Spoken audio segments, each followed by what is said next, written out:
welcome to another episode of Candid Convos, and today's guest is the founder for Rust Belt Law, Adam Williams. Adam, thank you for joining us.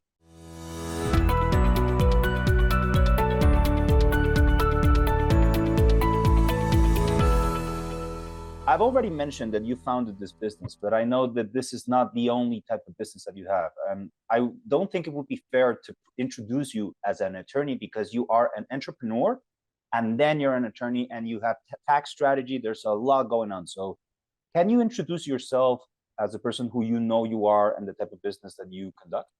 Yeah, man, nailed it. I'm an entrepreneur and I just happen to be a lawyer. So I grew up in a family of entrepreneurs. My parents were self-employed, and I don't know, man, I think I'm like the least employable person ever. I don't think anybody would ever want to hire somebody like me. So I always did fun little things growing up in businesses and typical lemonade stand type stories. But I started a law firm in 2011, and in the last couple of years, especially since the pandemic, I mean, we've always grown, but we've grown really rapidly in the last few years. So literally today got the announcement that we were on the Inc. regionals list for the Northeast. And then you'll probably see us on the Inc. 5000 list later this year.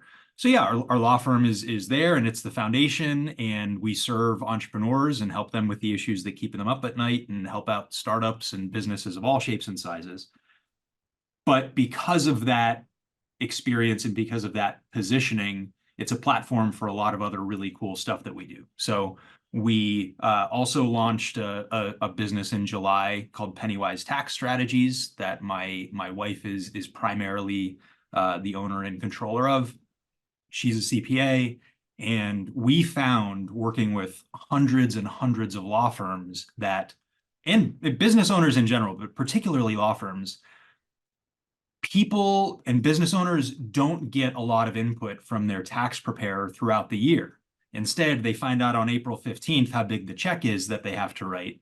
And usually their accountant says, congratulations. And the entrepreneur is sitting there, like, usually swearing, saying, how am I going to pay this and where'd this number come from? So we learned that there's a lot of opportunities in the tax code to help business owners throughout the year minimize that tax bill. So we launched that business just in July. It's going really, really well. We've already hired the first 2 employees. We got another major job posting coming out pretty soon here. So those are like the core businesses. And then I just do a bunch of other fun stuff on the side that maybe isn't as financially profitable, but really like personally and professionally fulfilling to me. So I've owned a food truck. We launched a board game. This was way back in 2016, but we had a board game that we launched, not a financial success. And then I do a lot of like coaching and consulting and marketing things on the side for people because they see what we're doing. They want to know how they can learn, and what better way than to hire me to mentor you through that. So yeah, definitely a quick start. Got a million other ideas in my head that we'll be launching. You know, I've been told to slow down a little bit by my team.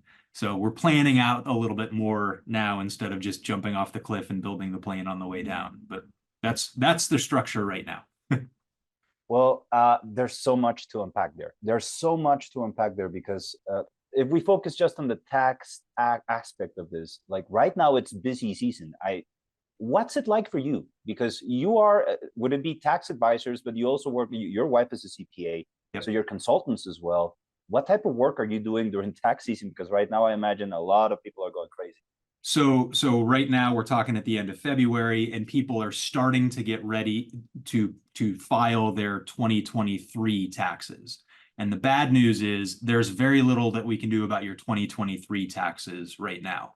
So the real opportunity for us is to spend that busy season building our team and fine-tuning our systems, because on April 15th, when people get those tax bills and they're swearing at their accountants, we will be ready to welcome them with open arms. So we are signing up some clients now where we will file their 2023 returns for them and immediately start working on their 2024 strategy, because it really is something that you want to be meeting with your tax preparer and tax strategist throughout the year. Because there's a lot of things that you can do depending on whether you're meeting your business plan or your budget is working, and adjusting course throughout the year and documenting all those things that you have to do. So basically we're getting ready right now for an even bigger flood of clients than we have right now. So I'm wondering, how is your onboarding to your virtual staff, including the staffers or the remote offshore assistants? And is that making a difference, or is it just talent? Like, you're getting talented people, you have talented people on your crew, and it's just a perfect combination. Yeah. Oh, there's plenty of onboarding. So our firm, our businesses tend to hire first for culture fit. Are you the type of people that will succeed in our business? Secondarily, we hire for experience. If you don't have the experience, then we need to make sure you've got an ability to learn it. A lot of the stuff that we're hiring for right now aren't really common, popular jobs. The employer retention tax credit work that we did, that thing didn't even exist in 2020, prior to 2020. The tax strategy work that we do, even if these people had experience in a CPA firm, they wouldn't have exposure to something like this. And by the way, if we're hiring people offshore, I don't even know how the taxes work in the Philippines or South Africa or Mexico. I'm sure they're worse than they are here in a lot of ways. So we aren't expecting people to come in with a ton of experience on this stuff. So our onboarding is pretty intense because we try to break it into 3 categories. There's certain parts of onboarding where I love being involved, and then there are other parts where my brain explodes if I have to think about it at all. So when we do onboarding, focus on the culture of the business. We focus on the mechanics of the office and how things operate, and then the specifics of the job. So I'll break those down a little bit. The culture of the office, that's me, right? I am the visionary. I'm the founder of this business, and I cast the vision and say, here's where we're going, and here's why we're going there, and here's why it's important to me. And as an example, we just had a CPA who's working for us now get off of a call with a client and immediately call me and say, dude, this is exactly the type of work I want to be doing for exactly the type of person I want to be doing it for. And I'm like, we got him, like he gets it. Cultural fit. That was pretty cool. So my focus is on the culture, our core values, our history, our vision. The mechanics of the office, that's like the software and all the stuff that you use. And I have nothing to do with that. Like our tech stack is huge and our monthly software bill is massive, and someone knows how to train and use all of that stuff. So there's that. And then the last piece is the specifics of the job. And that's actually, especially for the tax strategy work and for the employer retention credit calculations, that's where my wife really excels.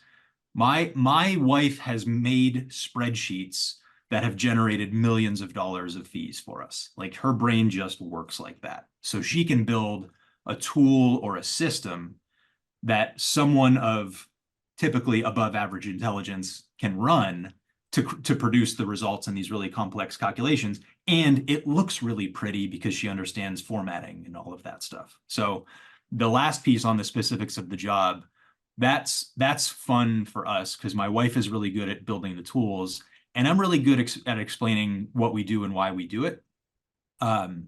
So as an example, some of the tax strategies that we implement, there's really good stories behind them. Like, taxes for most people are the most boring thing, but some of these strategies are like really interesting and really fun to talk about. And if you get someone who's interested in talking about these types of things, they're the type of person that can learn how to actually implement this. And we we invite them to watch some of the presentations and things that I've done actually selling this service, because it's really good for them to see how I present this to people, so that by the end of a presentation, they're like, oh my God, I'm in business. I overpay my taxes. I don't have a tax strategist and I need one. And then they come in and the clients are happy and the employees are happy because they get to work together. So we do have them, like, start to finish, pay attention to the entire client life cycle through our business. So yeah, our onboarding is intense. Being very mindful of your time, I just want to ask one last thing, which is, besides, thank you, and I'd love to have you back on the show after your book comes out. I'd love to see the progress next year, 2 years from now. Yep. But can you please let people know where they can find you and what you can do for them? Yeah. So I tend to keep the good stuff on my personal accounts and not the business accounts. And I'm fine with people following my personal pages. So I'm Adam Williams on Facebook. I'm blowing up on TikTok right now, which is absolutely hilarious.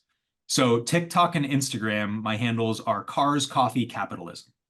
And you'll see a lot of content around those three things. So airplanes, race cars, dad jokes, business lessons. Like I am a package of all of those things. So that's the easiest place to find me. And then, you know, I got the LinkedIn profile that's very professional, not buttoned up, but a little more professional than that stuff. But yeah, if you want it to see a picture of what life can look like when you've got a business that's working for you, I share a lot of that and a lot of advice on the personal pages for sure.